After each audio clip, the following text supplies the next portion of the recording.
Maximum জিমে এই pull up মেশিনটা থাকে। এটা হলো অ্যাসিস্ট্যান্ট পুল আপ মেশিন বা পুল আপ বার বলে থাকি আমরা। এটা ব্যাকের জন্য খুব একটা ভালো মেশিন, যেটা কেউ ইউজ করে না সেরকম। এটা আজকের বেনিফিট আর ইউজ কী করে করতে সেটা বলবো। প্রথমে আমরা যেভাবে পুল আপ মারি ওইভাবে বারটাকে ধরতে হবে, ধরে এটা আমরা পাহাড়ে রাখতে হবে। রাখার পরে কিন্তু চেস্ট আপ করতে হবে। চেস্ট আপ করার পরে ব্যাকটা আর্চ করে রাখতে হবে। ঠিক এইভাবে এইভাবে সোজা উপর দিকে করতে হবে। এই এইভাবে আর স্লো নামতে হবে, ফাস্ট করতে হবে, স্লো নামতে হবে। এই পুল আপটা পারফরমেন্স করবে নেগেটিভ প্রেসারে, ফাস্ট করবে, স্লো নামবে। এইভাবে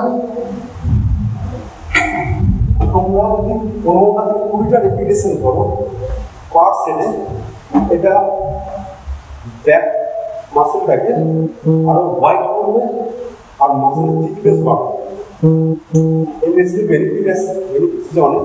কারণ এই মেশিনটা অনেক জিমে থেকে কেউ ইউজ করে না। তো আমি বলতে চাই এই মেশিনগুলো যদি তোমাদের জিমে থেকে থাকে তোমার মেশিনটাকে ইউজ করো আর এই মেশিনের বেনিফিটটাকে তোমরা